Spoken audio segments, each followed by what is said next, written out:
board discussion of the item and prior to a vote by the board. Persons wishing to address the board on all other matters have an opportunity before the close of the meeting. Item number 5, resolution number 4920.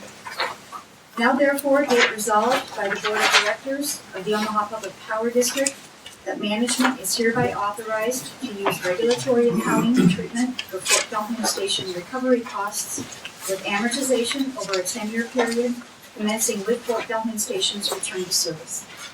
Motion approved. Second. Director Kavanaugh. Mr. Chairman, I forgot my glasses. Used to be a field measure. Okay. I've got to struggle with my glasses. Board approval is requested to authorize regulatory accounting treatment of Fort Calhoun related recovery costs. The accounting treatment will ensure current and future customers will share in the costs and benefits of the enhanced station operations. Significant unplanned recovery costs are obviously being incurred to resolve performance and operational concerns. The recovery costs are projected to be about $113 million this year and $30 million for next year. Or excuse me, for 2012, 2013, 113,012, 30 million in 2013. And this will help us minimize the significant rate increase, and also that will spread the cost over a period of time.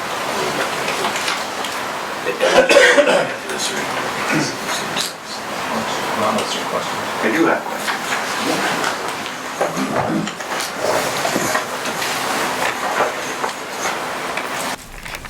Have we ever done this before? We have. We've used this technique in the late 1980s with a very similar situation. It's an industry practice and is customary to be used in situations where you have extraordinary conditions and expenses that provide organizational benefit that extends beyond the current year. Is this a FASB allowance or a GASB? Well, it's actually permitted initially under FASB 71, but there are provisions under GASB where it's appropriate to use this. Traditionally, or governmental accounting standards, our GAAP, requires that the expenses and the revenues occur in the period in which, are recorded in the period in which they occur. What this allows us to do is move the recognition of those expenses into a future period. But to do that, we need regulatory approval. And since the Board of Directors is our regulator, then that's allowable under accounting standards. The reason it's allowable is because you also have the ability to ensure that future rate decisions are such that those monies are collected in those future periods. Is this a benefit for the ratepayer because of the fact that we can, by accounting principles, we can spread this out to recover those costs rather than do it all within the same year in which they occur? It is a benefit for ratepayers from a couple of different purposes or reasons. One is if we put it all in rates today, it would be a larger rate increase. And current customers would pay a disproportionate share of the cost. The nature of the expense is such that it provides a benefit over a number of years. It's just not restarting the facility, it's also enhancing the operation of the facility. So future customers receiving energy out of that facility will have enhanced operations out there. So spreading it out allows current and future customers to share in the cost and the benefit. Thank you. And I do believe you visited the bond, or our bond raters or whatever, and if you can give us a brief report of what they felt about this regulatory bonding. Basically, in our discussions with them, they were totally comfortable with it. I think they've seen it many times before. I don't recall any specific questions with regard to the use of the accounting treatment. And what bond rating did we get? From Moody's, we're AA1 with a negative outlook just because of current situations, and I think that is the highest rating they give a public utility. S&P, Standard & Poor's, were AA stable. How many utilities have that rating? 3. 3 in the whole country? 3 in the United States. Within the Moody's rating group, there's only 3 with that rating. Thank you. Thank you. Congratulations. Yeah. Further questions from the board? Any questions from the public? There being none, Ms. Emerson, would you call the roll? Green. Yes. McGuire. Yes. Sheave. Yes. Ulrich. Yes. River. Yes. Kavanaugh. Yes. Dodge. Yes. Motion carried. Item number 6, resolution number 5921. Now therefore be it resolved by the Board of Directors of the Omaha Public Power District as follows. That the engineer certification requesting that the board waive the sealed bid requirements in accordance with Nebraska Revised Statute, Section 70-637, as amended, is hereby approved. That the district is hereby authorized to negotiate and enter into a contract or contracts for the design, fabrication, delivery, installation, and testing of the modified containment penetration feed-through assemblies and any other associated equipment and services related to such work and required at the Fort Calhoun Station at an estimated cost of $7,257,500, subject to review and approval of the final contract documents by the district's general counsel, and that the notice required by Nebraska Revised Statute, Section 70-637 as amended, shall be published in the Omaha World Herald. So moved. Second. Director Ulrich. Mr. Chairman, this is an issue we've been studying for some time as part of our overall evaluation of all things Fort Calhoun and necessity to begin our heat up. We have decided that, engineering have decided that this is a potential thing that we'll have to do. There are a few tests left to do. This is to modify our penetration feed-through assemblies, of which there are 614 at the plant. Mo, would you just show the actual device? These go to instrumentations within the containment facility. They penetrate through the wall of the containment building. And what we're basically concerned about is the Teflon coating on the wires there that may fail during some catastrophic incident. The modification would be to basically cut the wires and then seal them with a kit that we anticipate that we would do. Now, there are a few tests left to be done, but to do this in time to make our timetable of December 1st start of heat, we'll have to begin this process now. We basically think we're going to have to do it. This is to authorize management to proceed with the notification and advertising, et cetera, to meet all the legal requirements to get this done. Obviously, this kind of a contract, sealed bidding is not in the public interest, nor would it be practical. We have an engineer's letter to that regard and a lawyer's opinion about the appropriateness of us passing this authorization. It is a pricey thing, as all things up there are. In the $7 million range, engineer's estimate is $7,257,500, and that's for everything, as was read there, the fabrication, installation, testing, everything. And by passing this today, in the event that the final determination in the very near future will be made, we would be in process to get this done in time to meet this is a critical path item. And I would recommend its approval. Questions from the board? Well, I have one. When will the test be complete? I believe the test might be completed in about 2 to 3 weeks. Is that correct? For 3 weeks. 3 weeks? Okay. And do we know of any other plant that has used Teflon as far as the insulated material? They have before, but since 1984 they've been replaced. So the way it stands now, I believe we are the only plant that are using Teflon. All right. Any other questions? This is original equipment from when it was Correct. built. Yes, Correct. And Mo, the cost for this is $7 million. That's part of the dollar amount, Edward, that in the recovery of the cost that we're spreading out over the next 10 years. So it's another indication of this benefit, this cost, being able to spread it out because it's going to last for a long, long period of time. Correct. To make it work. Yeah, this should be it for the next 20 years. Further questions? Any questions or comments from the public? Yeah.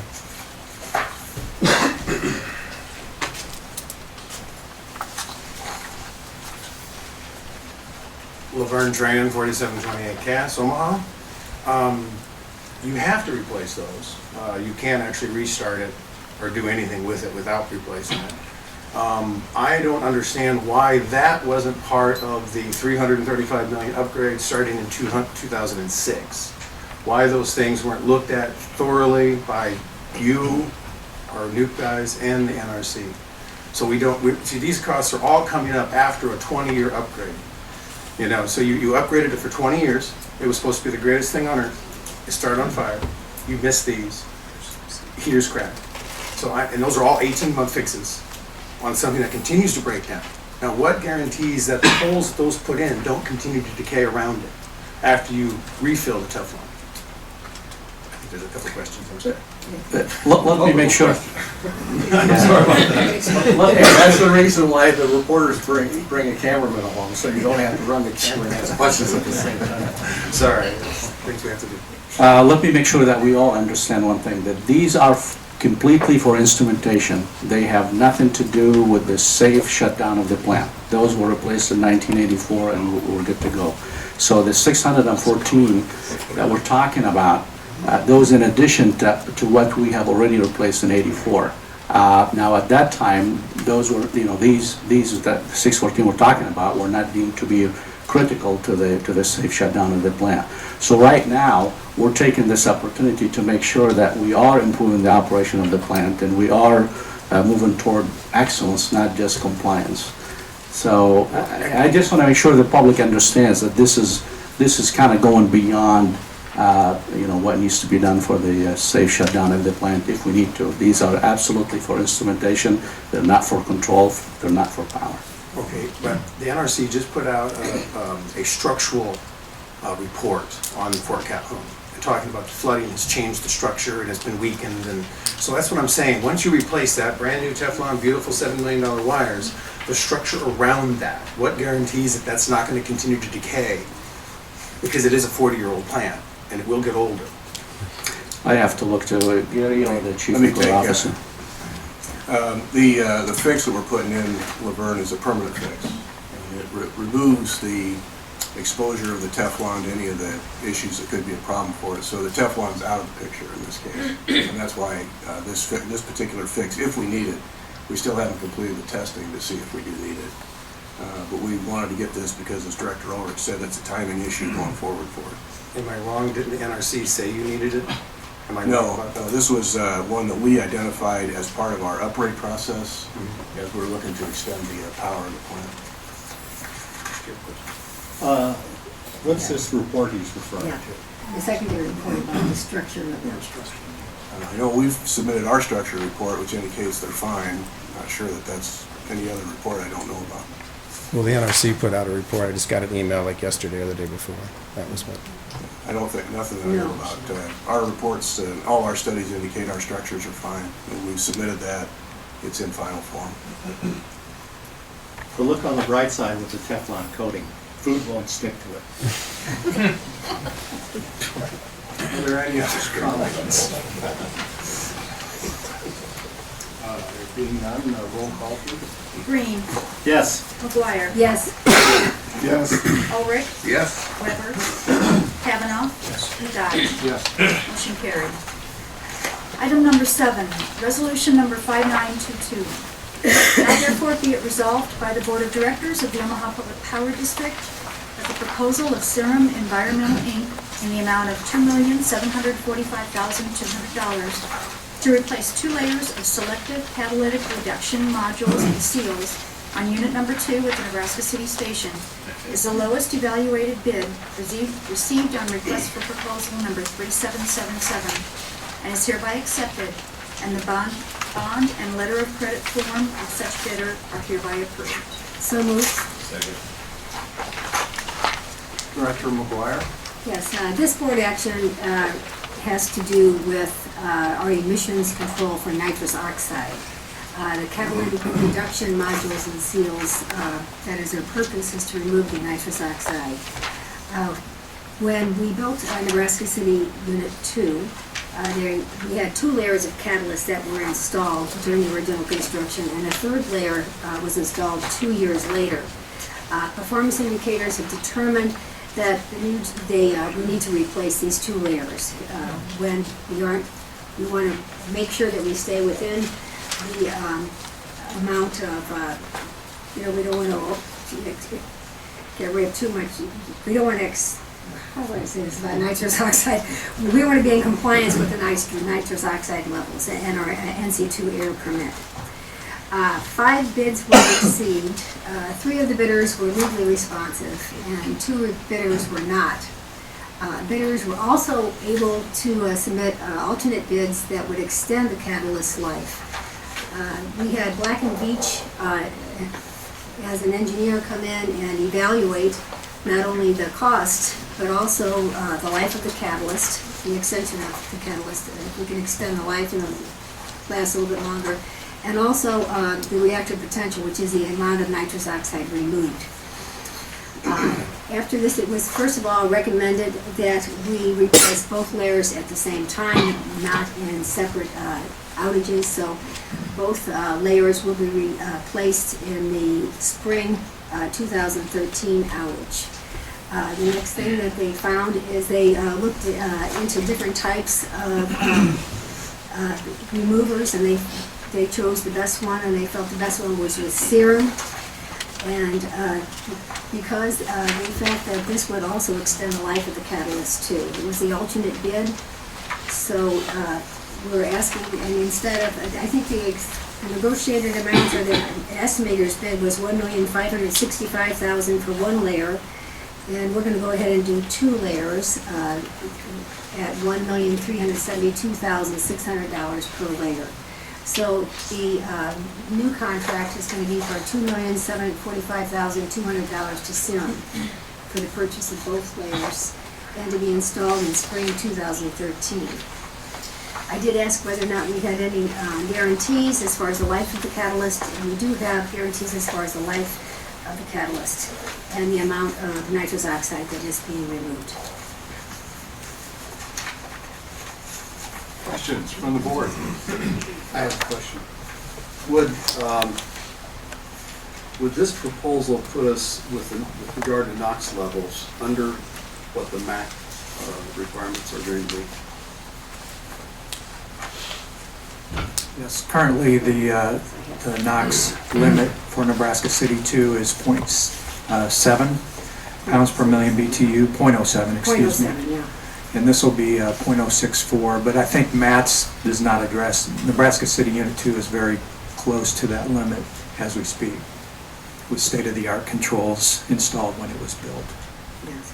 What's the relationship of this to the sorbent injection? Well, the sorbent injection testing is on Nebraska City Unit 1. Again, Nebraska City Unit 2 is compliant. For the most part, there might be some minor adjustments in the limits with the regulations coming forth, but overall, it's quite close to the. I'm going down this afternoon to sorbent injection testing, so it'll be interesting. Look forward to that. Further questions from the board? Any questions from the public? Ms. Anderson, roll call. Oh, sorry. Go right ahead. Go ahead. No.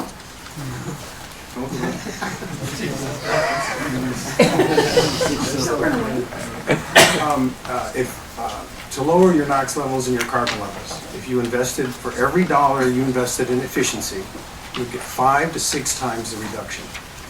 You guys are just at the wrong end of the pipe, and I really wish you would pursue the efficiency instead of spending money on just trying to get scrubbers, state-of-the-art technology. You can't even keep it below.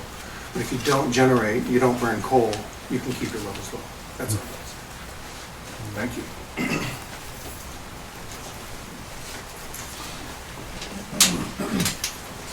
Roll call, please. Green.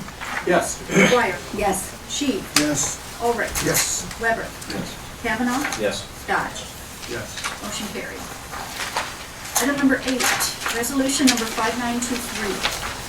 Now therefore be it resolved by the Board of Directors of the Omaha Public Power District that the compensation adjustment of Chief Financial Officer Edward E. Easterlin, as set forth on the exhibit attached hereto, be and hereby is approved. So moved. Second. Director Green. Thank you.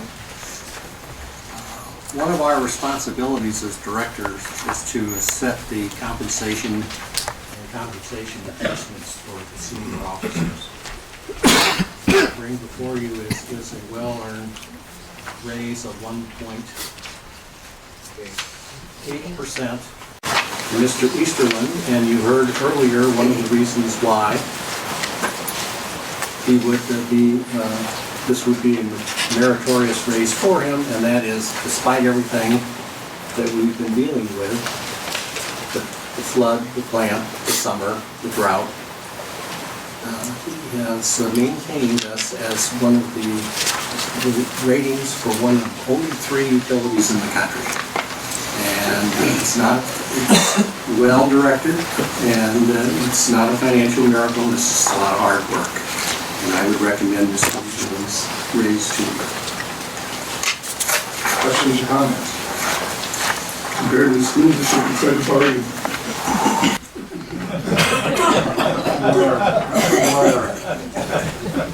Questions or comments from the public?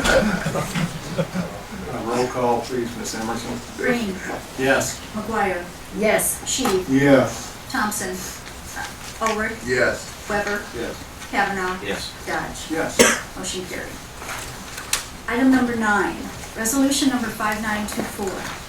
Now therefore be it resolved by the Board of Directors of the Omaha Public Power District that the appointment of Louis Cortopassi as Chief Nuclear Officer and retention of his current title and position as Site Vice President at Fort Calhoun Station and the compensation as set forth on the attached exhibit and associated benefits are approved effective August 27, 2012. So moved. Second.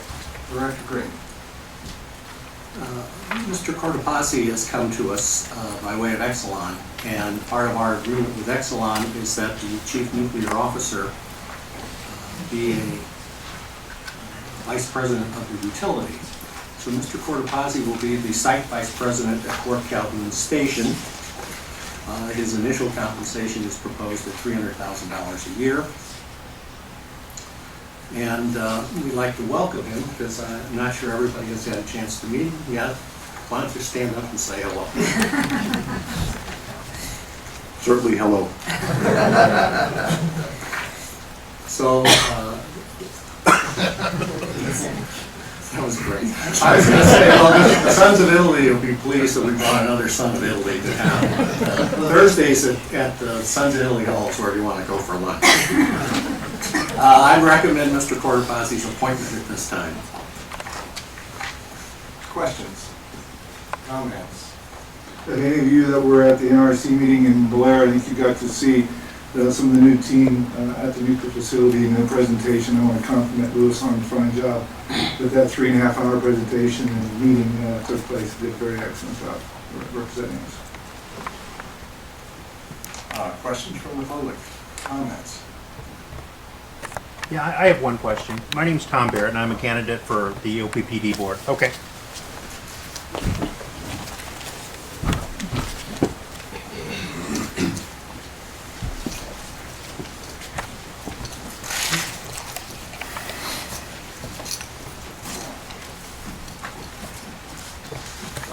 Director, good morning. Everyone, good morning. My name's Tom Barrett. I'm a candidate for the board of directors for OPPD. And since we're on the issue of Exelon, I just wanted to know what is the cost of the contract with Exelon? Mr. Gates? And it doesn't have to be exact. It can be an approximation. We'll give you some approximate numbers within the POS, and I'll ask our CFO, Edward Easterlin, to cover those numbers. It has to be pretty broad because of the business confidential agreement we signed in the bidding process. Those numbers are business confidential with the Exelon Corporation, which is understandable in the fact that they're bidding business in other areas as well, and so to have that be in a detailed fashion or granular fashion would put them at a disadvantage for any future work that they might do. But in general, the numbers that we've used through the POS, Edward, if you'd cover those, so they'll give you a general feeling. Okay. There are a number of items included in the contract. So I'm going to give you a range of value without getting into the specifics of the pricing of each or the fee structure around that. There's basically the management agreement, the access to Exelon Corporation and their corporate services. They have 1,000 employees back in the corporate nuclear group that support all their fleet, also being Fort Calhoun. There's also a license agreement. There's an agreement to use their management model that they use in all the facilities at Fort Calhoun, just like they do their other facilities. And then there's personnel. So we have employees on site, and then they in turn operate our facility. There's 10 there that phase out to a potential 5 over, I believe, starting in 2016. In total, the maximum, because not only is there a base amount, but there's incentive included in there if they achieve certain performance and financial and safety targets. And the maximum is about $26 million. The minimum is about $20 million. Is that per year? Per year. Okay.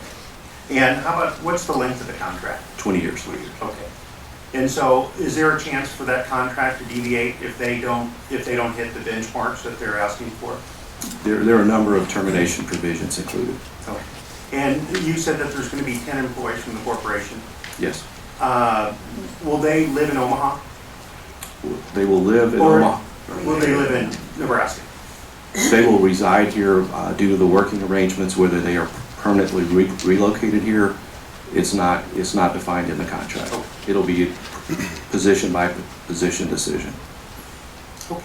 That's all I have. Thank you very much. Just to put some context around that too, also, Tom, Mr. Barrett, the net, as we look at the net effect of this on the district operations, it's a positive net present value. And the benefit of the money that we spend here comes out to be a positive net present value for the ratepayers. So it's a better financial position because we're doing this. Okay. Will any OPPD employees lose their jobs or be displaced? We've had some positions that have moved around. Okay. And when you say move around, does that mean they're leaving the Fort Calhoun site and going to a different plant? No, most of them are still at Fort Calhoun. Some have chosen that are involved in it to either retire or do other things. But Okay. But it's within the Fort Calhoun. Would attrition or retirement be? That, Okay. yeah, All right. that's usually the process. All right. So how about the senior management that operated the plant prior to, let's say, April 2011? Will those senior managers, will they still be employed with OPPD, or will their work site still be Fort Calhoun? Most of the senior management group has changed, I'd say almost completely, actually completely, 100% changed. Okay. All right. Thank you, President. My name's Laverne. I just want to welcome Exelon aboard. I know the vice president and the plant manager are both Exelon employees, and plant manager's been with us a while. And I know you're state-of-the-art in decommissioning. I've researched that extensively. So I'm hoping to work with you in the future on that goal. Any other questions or comments? That's the third time. I can't go City Council has a rule that you can't speak more than 3 times. Luckily, this is not the city council. Roll call, Ms. Emerson. Green. Yes. McGuire. Yes. Sheep. Yes. Ulrich. Yes. Weber. Yes. Kavanaugh. Yes. Dodge. Yes. Motion carried. That concludes the formal part of our public meeting.